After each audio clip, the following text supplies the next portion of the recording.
नमस्कार। आकाशवाणी से प्रस्तुत है समाचार संध्या।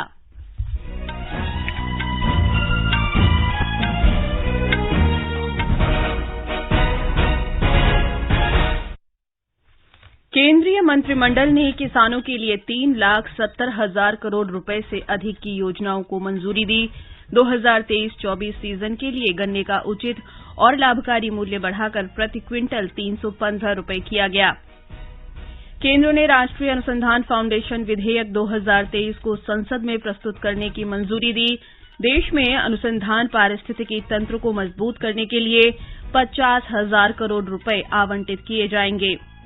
प्रधानमंत्री नरेंद्र मोदी ने प्रगति बैठक में 10 राज्यों और 2 केंद्र शासित प्रदेशों में चल रही 1 लाख करोड़ रुपए से अधिक राशि की परियोजनाओं की समीक्षा की। इसरो अगले महीने की 13 तारीख को चंद्रयान 3 को लॉन्च करेगा। राष्ट्रपति द्रौपदी मुर्मू और उपराष्ट्रपति जगदीप धनखड़ ने देश और विदेश में रह रहे भारतीयों को ईद उल अजहा की पूर्व संध्या पर बधाई दी और भारत ने एशियाई कबड्डी चैंपियनशिप में जापान को 62-18 से हराकर तीसरी बार जीत दर्ज की।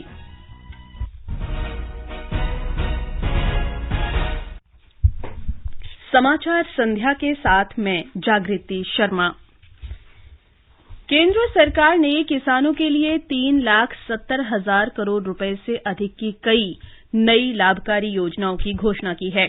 केंद्रीय मंत्रिमंडल की आर्थिक मामलों की समिति की बैठक में इन योजनाओं को आज मंजूरी दी गई। वर्ष 2023-24 के चीनी सीजन के लिए गन्ने का उचित और लाभकारी मूल्य 10 रुपए प्रति क्विंटल बढ़ाकर 315 रुपए प्रति क्विंटल कर दिया गया है। गन्ना उत्पादन और चीनी मिलों की गतिविधियों से जुड़े 5 लाख श्रमिकों को इससे फायदा पहुंचेगा।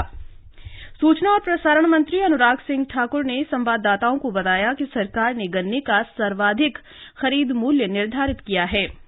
1 अक्टूबर 2023 से 30 सितंबर 2024 तक की अवधि में चीनी मिलों द्वारा गन्ने किसानों को उचित मूल्य मिले, उसमें बढ़ोतरी की गई है। पिछले साल ये 305 था, इस साल 315 किया गया है।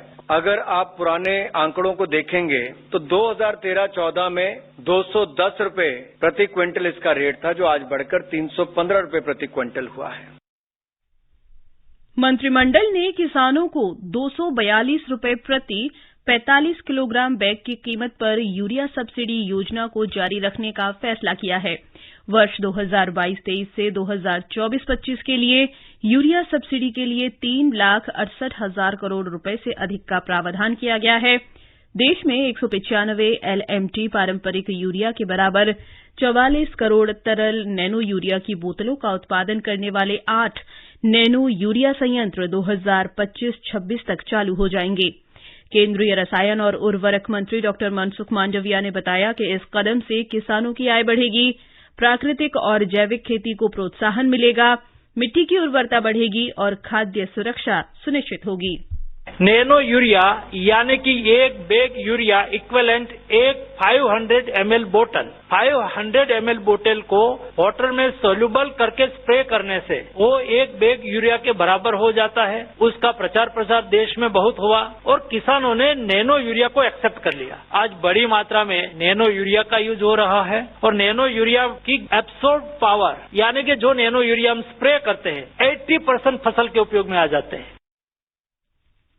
श्री मांडविया ने बताया कि सरकार ने गोबर धन संयंत्रों में जैविक उर्वरकों के उत्पादन को बढ़ावा देने के लिए बाजार विकास सहायता MDA के अंतर्गत 1,451 करोड़ रुपए से अधिक की मंजूरी दी है।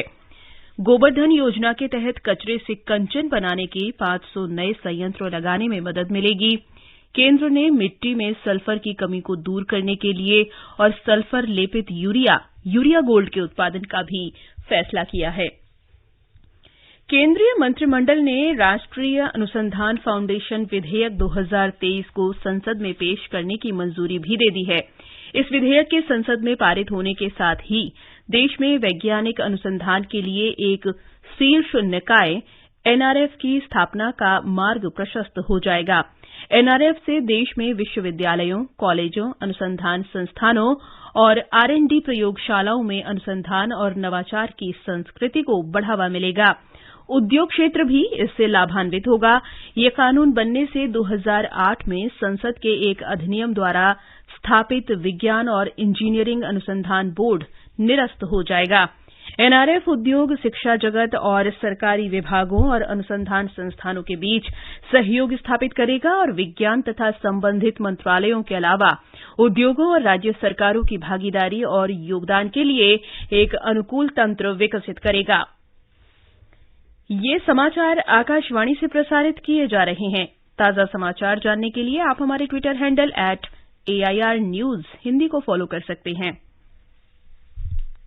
समय है अभी, देर ना हो जाए कहीं। पैन धारक कृपया ध्यान दें, यदि आपने अब तक अपने पैन को अपने आधार से लिंक नहीं किया है तो ये आखिरी मौका है। आप अपने पैन को अपने आधार से 30 जून 2023 तक 1000 रुपए की लेट फीस देकर लिंक करवा सकते हैं। पैन को आधार से लिंक करने के लिए www.incometax.gov.in पर जाएं। क्विक लिंक सेक्शन में लिंक आधार पर क्लिक करें और निर्देशों का पालन करें। ऐसा न करने पर आपका पैन इनऑपरेटिव हो जाएगा। पैन इनऑपरेटिव होने पर पेंडिंग रिफंड्स तथा उन पर इंटरेस्ट प्रोसेस नहीं होंगे। TDS और TCS ऊंचे रेट पर काटे जाएंगे। ध्यान रहे, किसी भी पैन धारक के पास एक से अधिक पैन होने पर 10,000 रुपए की पेनल्टी लगाई जा सकती है। डिडक्टीज के पैन आधार लिंकिंग स्टेटस को डिडक्टर्स संबंधित वेबसाइट पर जाकर चेक कर सकते हैं। याद रखें, सभी पैन धारकों के लिए 30 जून 2023 तक अपने पैन को आधार से लिंक करना अनिवार्य है। प्रत्येक आयकरदाता एक राष्ट्र निर्माता।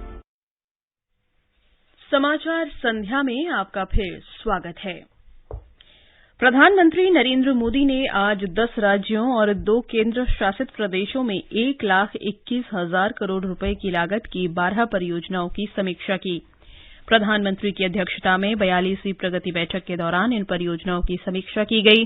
प्रधानमंत्री ने राजकोट, जम्मू, अवंतीपोरा, बीबीनगर, मदुरै, रेवाड़ी और दरभंगा में एम्स के निर्माण की प्रगति की समीक्षा की। उन्होंने सभी हितधारकों को परियोजनाओं को समय पर पूरा करने और लंबित मुद्दों का समाधान करने के निर्देश दिए।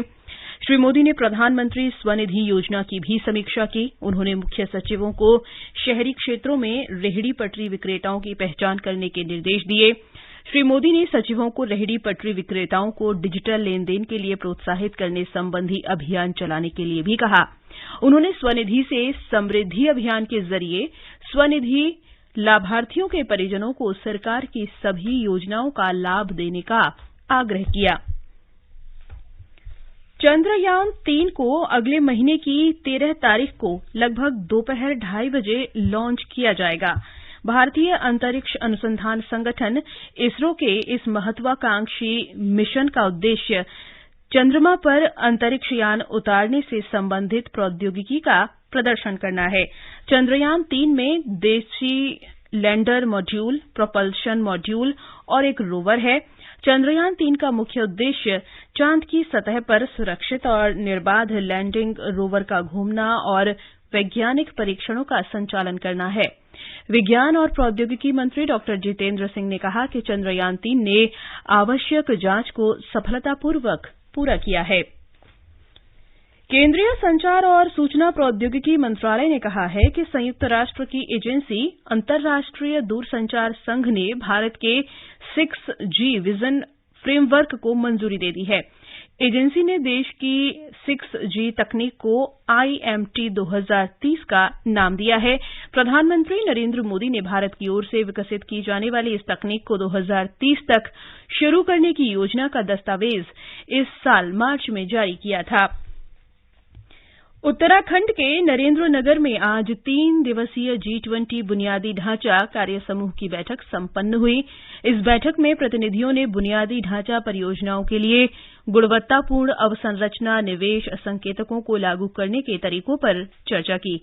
इस बैठक में G20 देशों के अलावा 8 आमंत्रित देशों और विभिन्न संगठनों के प्रतिनिधियों सहित कुल 63 प्रतिनिधियों ने भागीदारी की। मणिपुर में सुरक्षा बलों की ओर से चलाए गए सघन तलाशी अभियान के दौरान कुछ हथियार और गोला बारूद बरामद किए गए हैं।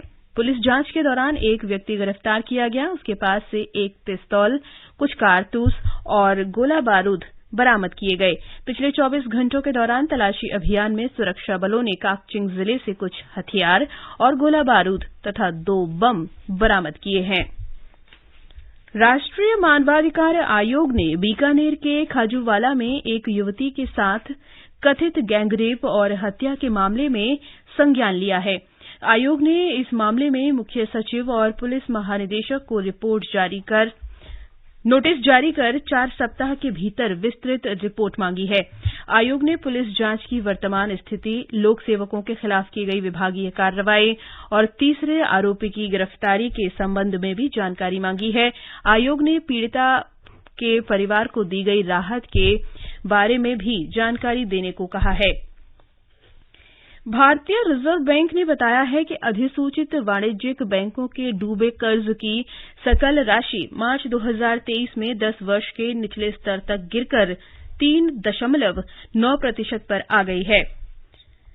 ऐसी शुद्ध परिसंपत्ति में 1% की गिरावट आई है। भारतीय रिजर्व बैंक ने आज अपनी वित्तीय स्थिरता रिपोर्ट जारी की। राष्ट्रपति द्रौपदी मुर्मू और उपराष्ट्रपति जगदीप धनखड़ ने देश और विदेश में रह रहे भारतीयों को ईद उल अजहा की पूर्व संध्या पर बधाई दी है। अपने संदेश में राष्ट्रपति ने कहा कि ईद उल अजहा प्रेम और बलिदान का पवित्र पर्व है। उन्होंने कहा कि ये पर्व हमें मानवता के प्रति त्याग और निस्वार्थ सेवा के मार्ग पर चलने की प्रेरणा देता है। राष्ट्रपति ने कहा कि हम सभी समाज में आपसी भाईचारा और सद्भावना फैलाने का संकल्प लेते हैं। उपराष्ट्रपति जगदीप धनखड़ ने अपने संदेश में आशा व्यक्त की कि ईद देशवासियों के लिए शांति, सद्भावना और खुशहाली लेकर आएगा। देश विदेश से आए करीब 8 लाख श्रद्धालु आज पुरी में भगवान जगन्नाथ की बाहुड़ा यात्रा में शामिल हुए। ये यात्रा भगवान जगन्नाथ और उनके भाई बहनों की वापसी का उत्सव है। भगवान जगन्नाथ, उनके बड़े भाई भगवान बलभद्र और उनकी बहन देवी सुभद्रा श्री गुंडिचा मंदिर में अपने वार्षिक 9 दिवसीय प्रवास को पूरा कर अपने 3 राजसी लकड़ी के रथों पर सवार होकर श्री जगन्नाथ मंदिर लौट आए। विशाल रथ शुक्रवार शाम तक श्री जगन्नाथ मंदिर के सामने खड़े रहेंगे। कल देवताओं को उनके रथों पर सुना बेशा या सुनहरी पोशाक से सजाया जाएगा, जो पारंपरिक रूप से दुनिया भर से लाखों भक्तों को आकर्षित करता है। दक्षिण कोरिया के बुसान में एशियाई कबड्डी चैंपियनशिप में आज भारत ने जापान को 62-17 के बड़े अंतर से हरा दिया। मैच के पहले हाफ में भारत ने शानदार प्रदर्शन किया और अपनी स्थिति को मजबूत किया, जिसके आगे जापान की टीम कुछ विशेष नहीं कर सकी। भारत की ओर से असलम इनामदार और सचिन तंवर ने शानदार प्रदर्शन किया। इस जीत के साथ भारत अंक तालिका में शीर्ष पर पहुंच गया है। भारत का अगला मैच ईरान से कल होगा। गृह मंत्रालय ने कहा है कि पद्म पुरस्कारों के लिए ऑनलाइन आवेदन 15 सितंबर तक किए जा सकते हैं। पद्म पुरस्कारों की घोषणा अगले वर्ष गणतंत्र दिवस के अवसर पर की जाएगी। मंत्रालय ने कहा है कि सरकार ने समाज के उन सभी वर्गों से नामांकन मांगे हैं जो समाज के प्रति निस्वार्थ सेवा में लगे हुए हैं। इन पुरस्कारों के लिए ऑनलाइन नामांकन इस वर्ष 1 मई से किया जा रहा है। पद्म पुरस्कारों के लिए नामांकन से संबंधित विवरण पुरस्कार और पदक श्रेणी के तहत गृह मंत्रालय की वेबसाइट पर उपलब्ध हैं। आकाशवाणी का समाचार सेवा प्रभाग आज अपने साप्ताहिक कार्यक्रम चर्चा का विषय है में राष्ट्रीय बीमा जागरूकता दिवस, बीमा योजनाओं का महत्व और लाभ पर विशेष परिचर्चा प्रसारित करेगा। इसे रात 9:30 बजे से आकाशवाणी के FM गोल्ड चैनल और अतिरिक्त मीटरों पर सुना जा सकता है। अंत में मुख्य समाचार एक बार फिर। केंद्रीय मंत्रिमंडल ने किसानों के लिए 3,70,000 करोड़ रुपए से अधिक की योजनाओं को मंजूरी दी। 2023-24 सीजन के लिए गन्ने का उचित और लाभकारी मूल्य बढ़ाकर प्रति क्विंटल 315 रुपए किया गया। केंद्र ने राष्ट्रीय अनुसंधान फाउंडेशन विधेयक 2023 को संसद में प्रस्तुत करने की मंजूरी दी। देश में अनुसंधान पारिस्थितिकी तंत्र को मजबूत करने के लिए 50,000 करोड़ रुपए आवंटित किए जाएंगे। प्रधानमंत्री नरेंद्र मोदी ने प्रगति बैठक में 10 राज्यों और 2 केंद्र शासित प्रदेशों में चल रही 1 लाख करोड़ रुपए से अधिक राशि की परियोजनाओं की समीक्षा की। इसरो अगले महीने की 13 तारीख को चंद्रयान 3 को लॉन्च करेगा। राष्ट्रपति द्रौपदी मुर्मू और उपराष्ट्रपति जगदीप धनखड़ ने देश और विदेश में रह रहे भारतीयों को ईद उल अजहा की पूर्व संध्या पर बधाई दी। इसके साथ ही समाचार संध्या का ये अंक समाप्त हुआ। नमस्कार।